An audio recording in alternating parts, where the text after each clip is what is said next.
Bismillahirrahmanirrahim. Assalamualaikum warahmatullahi wabarakatuh. Ya, jadi kita hari ini belajar akidah akhlak, yaitu materinya akhlak tercela kepada Allah Subhanahu wa taala, yaitu riya dan nifaq. Nah, pertama saya akan menjelaskan tentang riya terlebih dahulu. Riya itu artinya melihat. Nah, maksudnya melihat ini apa sih? Maksudnya itu menampakkan amal soleh supaya dilihat oleh manusia. Terdapat di surat Al-Maun ayat 6-7 yang artinya orang-orang yang memperlihatkan amalnya dan enggan membayar zakat. Ada pula di sini kata sum'ah berasal dari kata sama'a yang artinya memperdengarkan. Apa sih artinya? Yaitu menampakkan amal yang sebelumnya terahasiakan. Jadi contohnya tuh gini, misalkan kalian beramal di sebuah musola, masukin ke kotak amal, kalian nggak ada yang melihat, tapi setelah kalian ketemu sama teman kalian atau kerabat kalian, kalian itu ngasih tahu, tadi aku habis amal loh. Nah, kamu tuh ngasih tahu sama nominalnya. Nah, itu disebut sum'ah. Tapi kalau riya itu misalkan kayak kamu ngasih ke pengemis, tapi sebenarnya tuh kamu nggak mau ngasih, tapi kamu karena lagi sama teman-teman, kamu ngasih dengan nominal yang besar. Tapi niat kamu sebenarnya itu nggak dari hati, tapi untuk dipuji sama teman-teman kamu atau sama orang yang ada di sekitar kamu. Jadi itu contohnya dari riya sama sum'ah.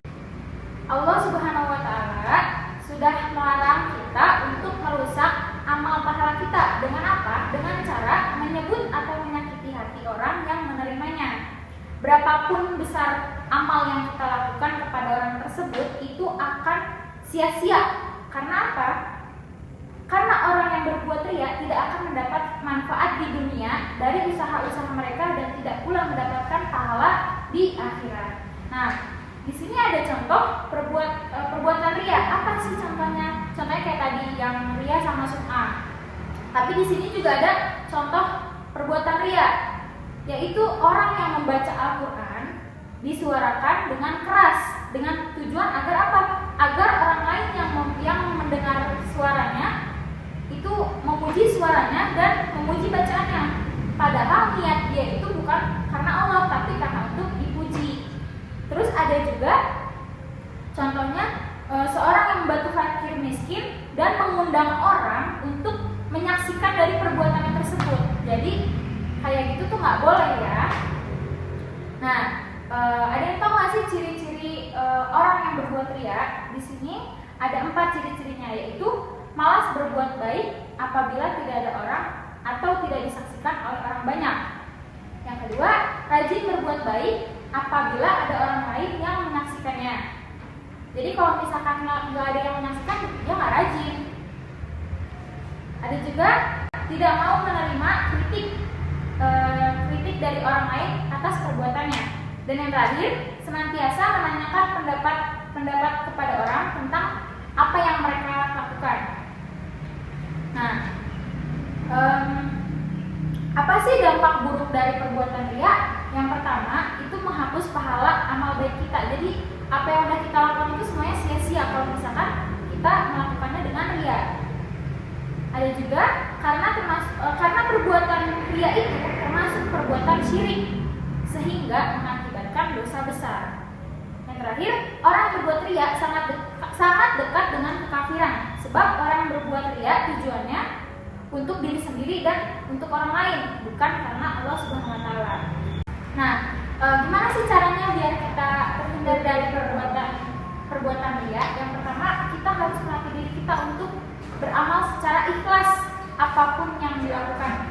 Mau berapapun nominalnya, besar atau kecil, yang penting hati kita tuh ikhlas. Yang kedua, mengendalikan diri agar tidak cepat merasa bangga apabila orang lain memuji perbuatan kita.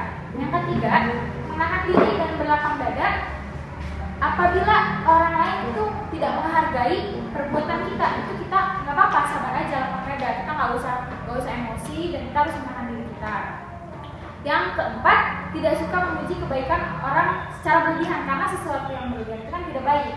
Kalau misalkan kita muji dia dengan berlebihan, otomatis kita mendorong dia agar dia berbuat riya. Dan yang terakhir, melatih diri kita untuk bersedekah secara tersembunyi untuk menghindari sanjungan dari orang lain. Selanjutnya saya akan menjelaskan tentang nifaq. Nifaq itu dalam bahasa Indonesia sering disebut sebagai kemunafikan. Allah Subhanahu wa taala menjelaskan gambaran orang-orang munafik di surat At-Taubah ayat 67. Yang artinya sesungguhnya orang-orang munafik itu adalah orang-orang yang fasik. Apa sih maksudnya? Maksudnya itu mereka adalah orang-orang yang keluar dari syariat. Allah Subhanahu wa taala menjadikan orang-orang munafik lebih jelek dari orang-orang kafir. Sebagaimana dijelaskan di surat An-Nisa ayat 145 yang artinya sesungguhnya orang-orang munafik itu ditempatkan pada tingkatan yang paling bawah dari neraka. Dari kamu sekali-kali tidak akan mendapat seorang penolong pun bagi mereka. Nah, di sini nifaq itu ada dua jenis. Yang pertama nifaq i'tiqadi, yaitu keyakinan. Nifaq ini nifaq besar, di mana si pelakunya menampakkan keislaman tetapi menyembunyikan kekufuran. Contohnya, pertama mendustakan Rasulullah SAW, yang kedua membenci Rasulullah, yang ketiga merasa gembira dengan kemunduran agama Islam, yang keempat tidak senang dengan kemenangan Islam. Yang kedua adalah nifaq amali, yaitu nifaq kecil, di mana pelakunya melakukan sesuatu yang merupakan perbuatan orang-orang yang munafik, tetapi masih ada iman di dalam hatinya. Contoh dari nifaq amali itu yaitu bila ia dipercaya ia berkhianat, bila ia berbicara ia berdusta, bila ia berjanji ia memungkiri, dan bila ia bertengkar ia melewati batas. Itu ciri-ciri dari nifaq amali. Nah, gimana sih caranya kita agar terhindar dari perbuatan nifaq ini? Yang pertama, kita harus menyadari bahwa nifaq termasuk sifat yang dilarang oleh Allah Subhanahu wa taala dan harus dijauhi dari pergaulan sehari-hari.